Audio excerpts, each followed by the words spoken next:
अब आपको Netflix Hotstar को पैसे देकर देखने की कोई जरूरत नहीं है, क्योंकि फ्री में एक्शन ड्रामा कॉमेडी मैं आपको दिखाता हूँ। चलिए देखते हैं। सबसे पहले एक्शन।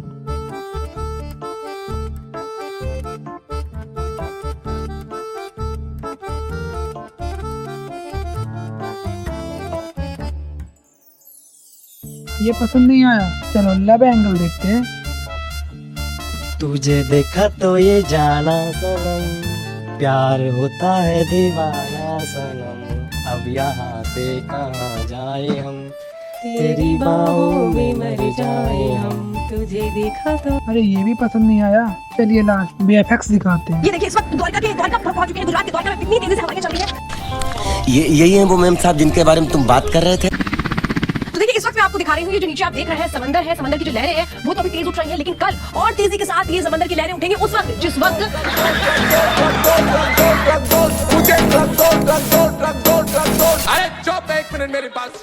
अगर आप न्यूज चैनल खोलकर बैठेंगे तो एंटरटेनमेंट की कोई कमी नहीं है। हम पहुंच चुके हैं गुजरात के द्वारका में, कितनी तेजी से हवाएं चल रही हैं।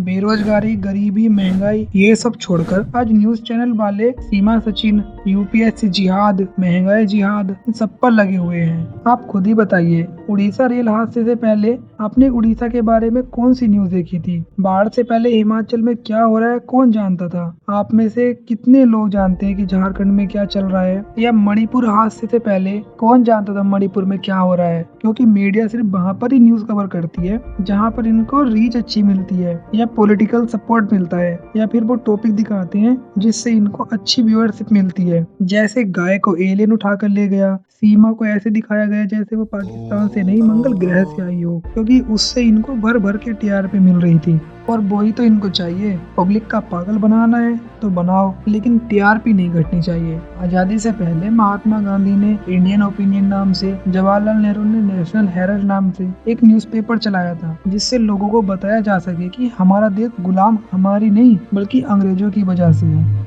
वो जिस गरीबी से जूझ रहे हैं वो अंग्रेजों की गलती है, न कि हम लोगों की। आजादी से पहले अगर मीडिया अंग्रेजों के हाथ चली जाती तो हमारे देश के लोगों को ये बहुत आसानी से समझा दिया जाता है कि ईस्ट इंडिया कंपनी उनके लिए कितनी बेनिफिशियल है। मीडिया को लोकतंत्र का चौथा पिलर कहा जाता है। फिर ऐसा क्या हुआ कि आज हमारे देश में मीडिया से ही लोगों का भरोसा उठता जा रहा है? हमारे देश में जब कोई इलेक्शन आने वाला होता है तो लोग अपने क्षेत्र से खड़े उम्मीदवार के लिए कोई जानकारी खुद से नहीं निकालते, बल्कि न्यूज चैनल और न्यूज़पेपर के बेस पर ही वोट देने चले जाते हैं। लेकिन क्या हो अगर वो जानकारी ही गलत हो? तो आपको सिर्फ ऐसा लगता है कि वोट आपने डाला है, लेकिन सच ये है कि वोट आपसे डलवाया गया है। आज न्यूज चैनल न्यूज छोड़कर एंटरटेनमेंट की तरफ चले गए हैं, फिर वो चाहे सीमा हैदर का ब्लॉग शूट हो या एलियंस द्वारा गाय को उठाकर ले जाने वाले टॉपिक्स।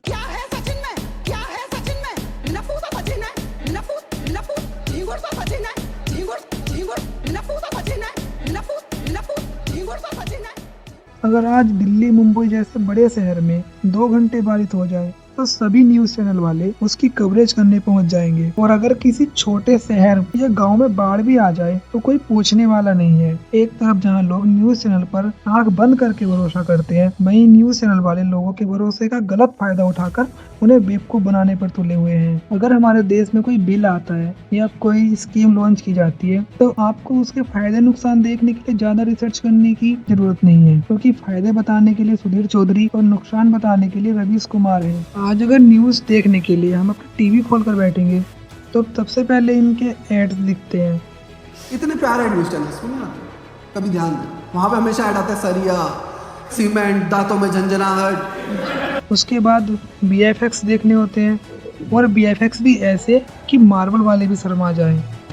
म्यूजिक दलाली के रेट क्या है? फूकता है भारत, नब्बे के पत्रकारों पे भी फूकता है भारत। मीडिया को हमारे देश के लोकतंत्र का चौथा पिलर बोलते हैं, क्योंकि मीडिया में ही वो पावर होती है जिसके दम पर पूरे देश को एक साथ लाया जा सकता है। अगर किसी देश को युद्ध के लिए जाना हो तो गवर्नमेंट को आर्मी से पहले देश की मीडिया को बताना होता है कि वो लोगों को समझाए कि ये युद्ध कितना जरूरी है। लेकिन आज मीडिया ही लोगों को गलत इंफॉर्मेशन देकर लोगों के निर्णय को बदल देते हैं, क्योंकि कहीं कोई घटना होती है तो लोगों को मीडिया से ही पता चलता है। लेकिन क्या हो अगर वो इंफॉर्मेशन ही गलत हो? पिछले ही साल 30 अक्टूबर को गुजरात के मोरबा में मच्छू नदी पर बना पुल टूट गया, जिसका कारण उसके रिनोवेशन में हुई धांधलेबाजी थी। लेकिन इंडिया के एक पॉपुलर चैनल के न्यूज एंकर ने इस घटना को भी वहां मौजूद लोगों की गलती बता दिया। इसके अलावा इस दुर्घटना के लिए जो वहां लोग मौजूद थे उनकी भी तो कुछ जिम्मेदारी बनती है। इनके हिसाब से कल को तुम अगर कहीं घूमने जाते हो और तुम्हारा एक्सीडेंट हो जाता है तो गलती तुम्हारी है, तुम बाहर ही क्यों गए? देखो यार, क्रिमिनल तो क्राइम करेगा ही, तुम सतर्क क्यों नहीं रहते हैं? अब तुम लोग अपनी बॉडी लेके बाहर घूमोगे तो क्रिमिनल तो काट ही देगा ना। लास्ट में बस इतना ही बोलना चाहता हूँ कि किसी मीडिया पोस्ट पर या न्यूज पर आंख बंद करके भरोसा मत करो, क्योंकि हम पागल बनते हैं, इसीलिए तो मीडिया वाले हमें पागल बनाते हैं। कोई भी न्यूज देखकर उसे आगे फॉरवर्ड करने से पहले क्रॉस चेक करें, क्योंकि पहले फेक न्यूज व्हाट्सएप पर आते थे, आज न्यूज चैनल भी पीछे नहीं है। इस वीडियो से कुछ भी नया सीखने को मिला हो तो लाइक जरूर करें। इस वीडियो में आपकी राय क्या है कमेंट बॉक्स में लिखना ना भूलें। अगर वीडियो पसंद आया तो अपने सभी फैमिली ग्रुप में शेयर करें। चैनल पर नए हो तो डू सब्सक्राइब। मिलते हैं एक और ऐसी इन्फॉर्मेटिव वीडियो के साथ। Thanks for watching.